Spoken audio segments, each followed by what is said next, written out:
All right, so video number 3 for skill number 1, video 1.3. We're not really doing that, so I probably shouldn't say it. What I want to talk about here to kind of finish this off is called angular spacing. So on a gear, and you can imagine obviously in the engine, there are a lot of different gears all sort of working together to help move your car forward. Different sized gears will all need to sort of mesh together, and the way they mesh is by having the same size teeth, right? So all of the teeth on a gear have to sort of mesh up like this, and they all need to be the same size so that like a very tiny gear versus a very large gear, none of these things are very visible. I'm trying to sort of just put my hands in front of the camera.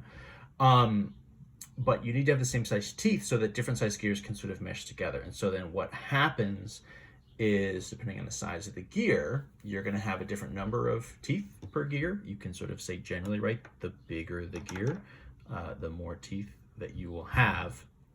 And how this sort of relates to their rotation is if you have a bigger gear with more and more and more teeth on it, just because there's more physical space, every gear is going to cover a smaller and a smaller amount of rotation, right? So if you imagine a very tiny gear that can only fit a half a dozen sort of teeth around the edge, that's probably way too small than is practical.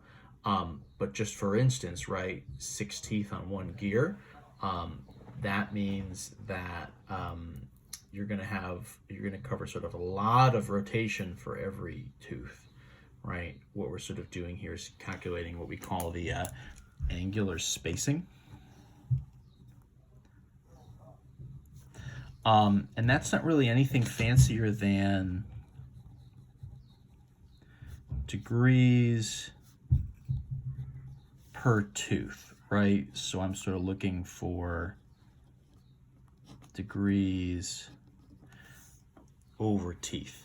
So if you think of angular spacing as degrees per tooth, that's kind of enough to sort of tell you what our sort of steps should be. In this example here in the book, they're talking about find the angular spacing between the teeth on a gear that has 12 teeth, right? I've shown this a little bit of sort of a diagram here, right? So you're trying to figure out what's the actual rotation between these, kind of the middle of each tooth to tooth. So the idea here is relatively simple, right? If you know that you have to end up with degrees per tooth, right, is your angular spacing.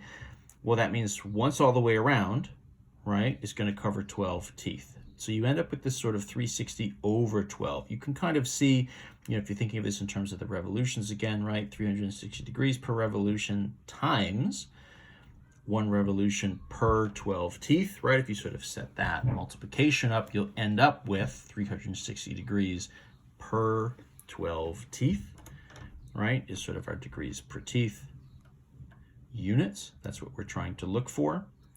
I guess I should say degrees per tooth, which is what we've got here.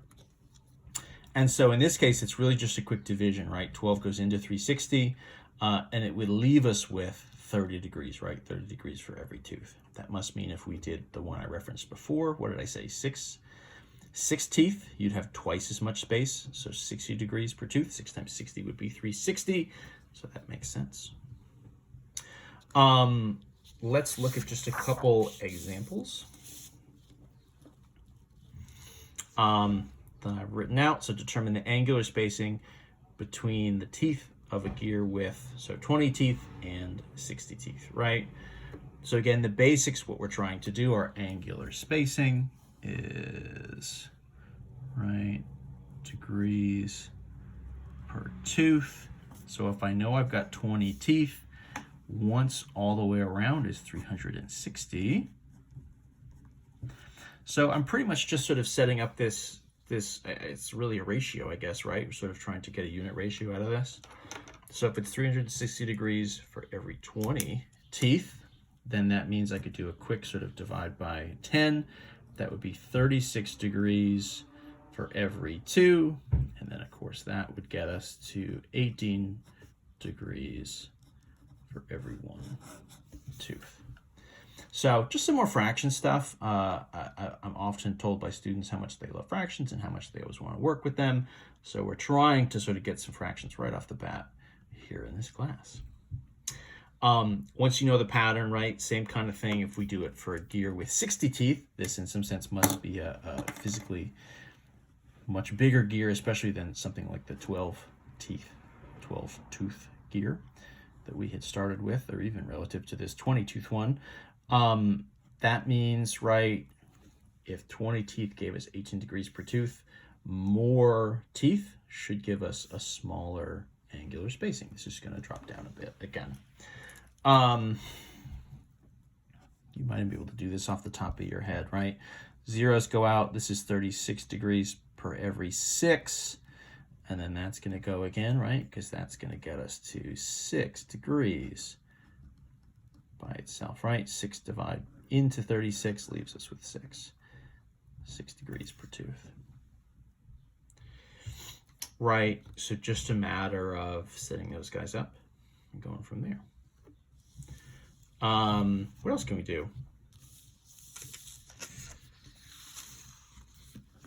You know, related to math, not just like go for a walk outside or whatever. So if we flip this around a little bit, determine the number of teeth on a gear where the angular spacing is given, right? So if we sort of flip the question around, if I give you an angular spacing, something like 15 degrees per tooth, how many teeth then are on the gear? The setup here is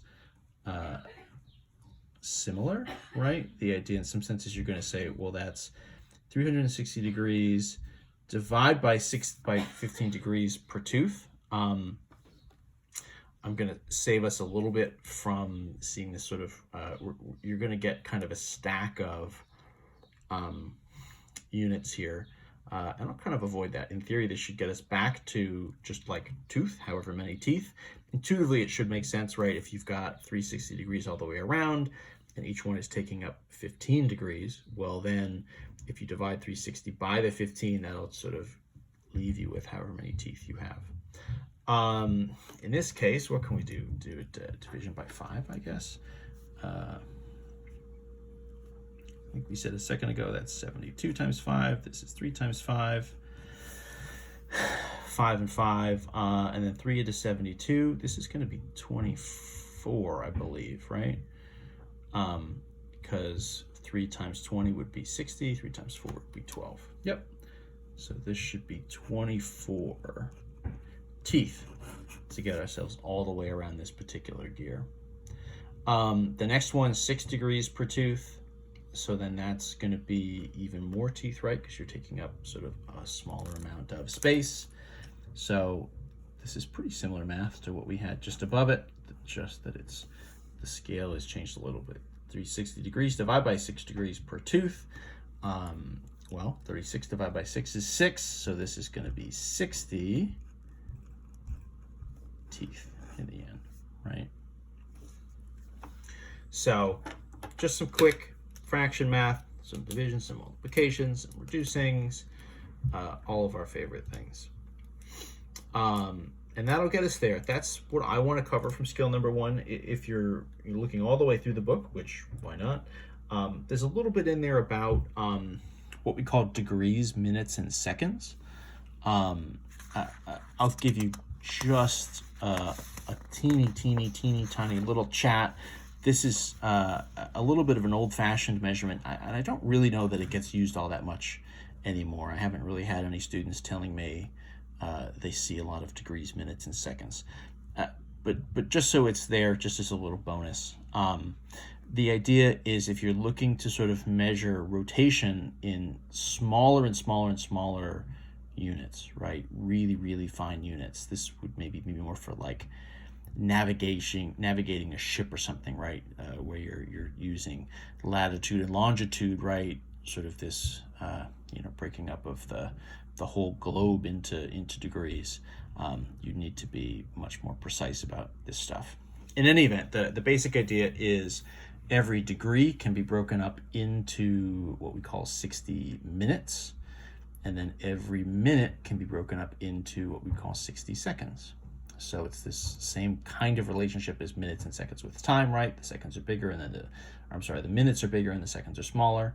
And it gets us to the point where if you have, 60 minutes and then that broken down into seconds, right, it's 3,600 seconds per every 1 degree. And if, normally if you're visualizing it, a degree is really not a particularly big movement, right? 1 degree, it's 360 degrees just to get all the way around the circle. So if you're taking one of those and breaking them way down into 2 smaller units, these are really, really, really fine measurements.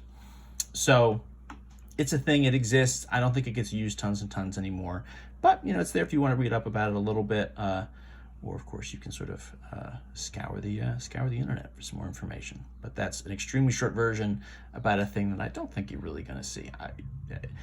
Like I said, I've yet to have anybody complain to me that we didn't talk about it. Maybe you can be the first, and you can complain to me, and then we can talk about it a little more. In any event, that's the end of skill number 1. Thank you very much. We'll see you in skill number 2.